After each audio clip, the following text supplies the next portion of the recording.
Welcome to Comics on a Pyre, a channel to have a meaningful conversation over movies, life, books, and shows, and maybe just a spot to spend time BSing over comics. If you like your entertainment with a bit of substance, then you, my vagabond friend, have come to the right tavern. Tether your horse by the post and come right on in and warm yourself by the fire. Tap that subscribe button, and for the next few minutes, my fellow George Carlin reprobate, lend me your ear.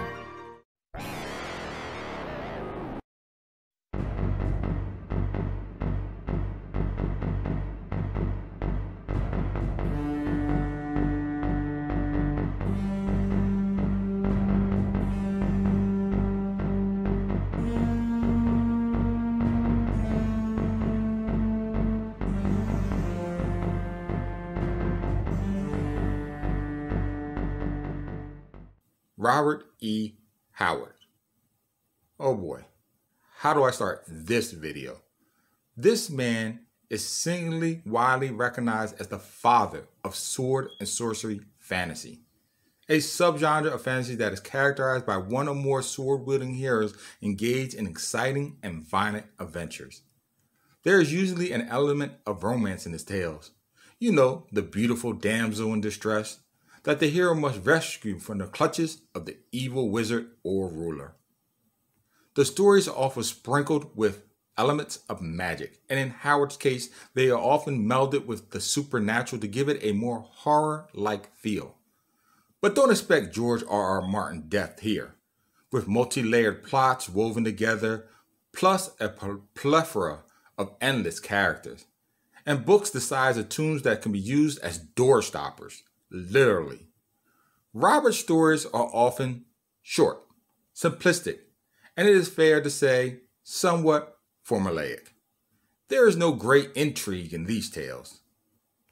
But what I think his strong points are realistic fantasy worlds that you can believe in, great fast-paced action sequences, and being a wordsmith of the thesaurus-like proportion. Let me explain. Howard's worlds are not entirely fantasy. They even border on the real-world history, with authentic settings, regions, and social hierarchies. You can tell that he is a well-educated man of the antiquated past, has an admiration and respect for history, particularly around the time period where horses were the main source of travel. The action scenes draw you in, with visceral dialogue and detailed body movement. He uses adjectives that I have never thought of using to describe the human body in action, and to be honest, have not fully seen duplicated in modern authors today. And lastly, what fascinates me about the fantasy author is his repertoire of words that he puts together. Don't get me wrong, he is not over superfluous. Just the opposite, in fact. He is precise, by using the proper verbiage to get the point across, thus whittling paragraphs down to a concise point, making them more economical, if you will. To say that he is one of my favorite authors is obvious. So when I see his work adapted into other mediums, such as comics, I'm like, great, a potential for a slice of heaven. But will the comic writer and artist do the literature justice? I would say for the most part, I have been pleasantly pleased of the outcomes. Mostly. And so for the viewer to enjoy, I have come up with 5 Robert E. Howard characters that have been translated over into the comics. Enjoy. Number 1. Bran Macklemore. He was a descendant of Brule, a companion of the pre-cataclysmic age king Kal, someone that we will talk about later on this list. Anyway, Bran was a king of the Picts around 200 AD. He battled the Roman Empire to remove their presence from the Isle of Britain and was assisted in his quest by Conan. His first story to feature Bran as a king and describes him as the direct descendant of Brule, the Spear Slayer, was The Kings of Night. His other tales are The Dark Man, Men of the Shadows, and my personal favorite Bran Macklemore piece of work, Worms of the Earth. A tale where Bran vows vengeance on Roman governor Titus Sulla a real person in history, I will have you know. After witnessing the crucifixion of a fellow Pict, he seeks forbidden aid from the worms of the earth, a race of creatures whose Bran's ancestors banished from the kingdom centuries ago. They were once men, but a millennia of living underground has caused them to become monstrous and a semi-reptilian race, a subterranean horde, if you will. So what I mean by history mixed with fantasy, sprinkled with a dash of horror? The only comic book adaptation of the character that I have read was in the old black and white Savage Sword of Conan comics.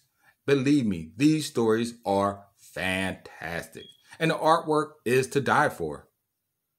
Number 2 on our list is Cult of Atlantis, the greatest king of the pre-cataclysmic age and a central individual of his time. He lived somewhere around 18500 BC and was originated from barbaric Atlantis. Cult was born into a tribe settled into the Tiger Valley of Atlantis. Both the valley and the tribe were destroyed by a flood while Cult was still a toddler, thus leaving the young Cult to live as a feral child for many years. He was eventually captured by the Sea Mountain tribe and adopted by them, becoming one of their own people. 3 main Cult stories to read are Kings of the Night, The Mirrors of Tuzun, and one that I remember the most, Shadow Kingdom, where Cult is besieged by serpent men who can hide their hard visage under the face of whoever they please to be. Cult comics can be read by Marvel, Dark Horse, and IDW Publishing. As I will check out the Savage Sword of Conan stories first. What can I say? I'm biased. I love them. But now, number 3 is Solomon Kane, a late 16th, early 17th century, somber-looking Puritan man who wanders the world with no apparent goal other than to vanquish evil in all its forms. His adventures were published mostly in the pulp magazine Weird Tales. They took place in the towns of Europe and in the jungles of Africa.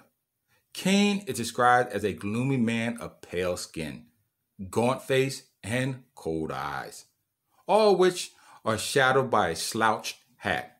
His wardrobe is entirely in black, and his weaponry usually consists of a rapier, a dirk, and a braced flintlock pistol. Robert created a few tales dedicated to this wandering Puritan.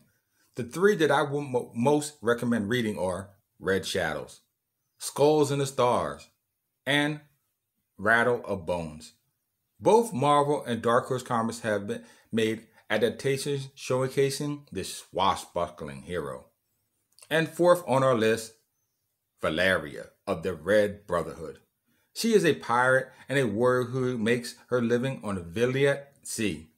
Valeria is a beautiful woman who garners the attention of many men who physically desire her. However, in her primitive society of the Hyborian Age, women are generally treated with very little respect, and Valeria often had to threaten, injure, and even kill men who had made crude advances towards her.